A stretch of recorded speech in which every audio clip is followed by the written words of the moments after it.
Hai semua, selamat datang di channel Baca Saham. Pada video ini, kita akan bahas satu topik dengan judul saham ini mungkin bikin lo Keng Hong tertarik. PR kurang dari 7 kali dan PBV kurang dari 0,7 kali. Untuk itu, simak video ini sampai habis ya, agar mendapat pemahamannya utuh. Saya mau bahas satu saham under value lagi di video ini. Saham ini punya kinerja yang bertumbuh dengan dividen yield yang menarik. Selain itu, perusahaan sudah berusia di atas 50 tahun dan bisa dikatakan cukup berpengalaman. Tapi, valuasi saham ini terbilang murah dengan PR di bawah 7 kali dan PBV di bawah 0,7 kali. Apakah saham ini cukup menarik? Sekarang saya mau bahas laporan keuangan triwulan 2 2021 saham ini. Berhubung laporan keuangan terbarunya sudah terbit, mari kita lihat perkembangan kinerjanya. Oh iya, di akhir video saya akan memberikan kesimpulan dari analisa yang dilakukan.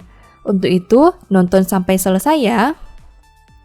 Seperti biasa, pembahasan ini bersifat edukasi dan bukan rekomendasi.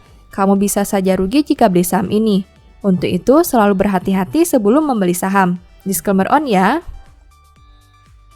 PT Bank CIMB Niaga berdiri tahun 1955. Artinya, saat video ini dibuat, BNGA berusia sekitar 66 tahun. Bank ini sudah berdiri cukup lama dengan usia 66 tahun. Artinya, BNGA pernah menghadapi berbagai kondisi ekonomi, khususnya krisis keuangan.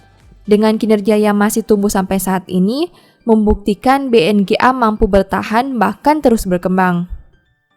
Oke, mari kita bahas laporan keuangan terbaru saham ini. Pertama, aset. BNGA punya aset 288 triliun di tahun 2021. Sedangkan di tahun 2020, asetnya berjumlah 280 triliun. Artinya, aset perusahaan naik 8 triliun atau 2,86% dalam satu tahun ini. Sekarang mari kita analisa lebih jauh.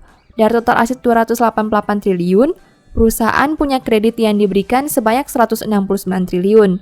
Artinya, 58,68% aset perusahaan berada dalam bentuk kredit yang diberikan. Jika dibandingkan tahun sebelumnya, pos ini turun 2 triliun atau 1,17%. Selain kredit yang diberikan, ada juga obligasi pemerintah. Dari total aset 288 triliun, perusahaan punya obligasi pemerintah sebanyak 66 triliun. Artinya, 22,92% aset perusahaan berada dalam bentuk obligasi pemerintah. Jika dibandingkan tahun sebelumnya, pos ini naik 11 triliun atau 20%. Kedua, liabilitas. BNGA punya liabilitas 247 triliun sampai triwulan 2 2021. Sedangkan di tahun 2020, liabilitasnya berjumlah 239 triliun. Artinya, hutang perusahaan naik 8 triliun atau 3,35% dalam satu tahun ini. Nah, dari total liabilitas 247 triliun, perusahaan punya total dana pihak ketiga sebanyak 218 triliun. Artinya 88,26% hutang perusahaan berada dalam bentuk total dana pihak ketiga. Jika dibandingkan tahun sebelumnya, pos ini naik 11 triliun atau 5,31%. Selain total dana pihak ketiga, ada juga liabilitas segera. Dari total liabilitas 247 triliun, perusahaan punya liabilitas segera sebanyak 7,48 triliun. Artinya 3,03% total hutang perusahaan berada dalam bentuk liabilitas segera. Jika dibandingkan tahun sebelumnya, pos ini naik 3,85 triliun atau 106,06%. Ketiga, ekuitas. BNGA punya ekuitas 41,39 triliun sampai triwulan 2 2021.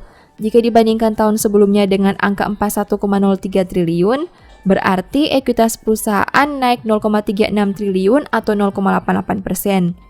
Dari total ekuitas 41,39 triliun, perusahaan punya saldo laba sebanyak 28,6 triliun. Artinya, 69,10% ekuitas perusahaan berada dalam bentuk saldo laba. Jika dibandingkan tahun sebelumnya, pos ini naik 1,03 triliun atau 3,74%. Keempat, pendapatan. BNGA punya pendapatan 9,42 triliun sampai triwulan 2 2021. Sedangkan di tahun 2020, pendapatannya berjumlah 10,49 triliun. Berarti pendapatan perusahaan turun 1,07 triliun atau 10,20% dalam satu tahun terakhir. Kelima, biaya pokok pendapatan. BNGA punya biaya pokok penjualan sebanyak 2,88 triliun. Sedangkan di tahun 2020, biayanya berjumlah 4,29 triliun. Berarti biaya pokok pendapatan turun 1,41 triliun atau 32,87% dalam 1 tahun terakhir. Keenam, laba. BNGA mampu menghasilkan laba sebanyak 2,13 triliun. Jika dibandingkan tahun sebelumnya di angka 1,74 triliun, berarti laba perusahaan naik 0,39 triliun atau 22,41% dalam 1 tahun terakhir. Ketujuh, rasio keuangan. BNGA punya ROE 10,30% dengan NPM 19,77%. Sedangkan untuk sisi resiko, saham ini punya DER 598,03%. Rasio keuangan perusahaan cukup menarik dengan ROE dan NPM di atas 10% meski tidak luar biasa. Dari sisi DER, BNGA terlihat punya DER yang lebih kecil dibandingkan bank BUMN atau bank swasta lainnya. Perlu diingat, untuk perbankan, kamu tidak bisa menggunakan angka DER kurang dari 100%, karena dana pihak ketiga tercatat sebagai hutang. Untuk itu, kamu perlu mengeluarkan aspek dana pihak ketiga atau DPK untuk mendapatkan angka DER yang akurat.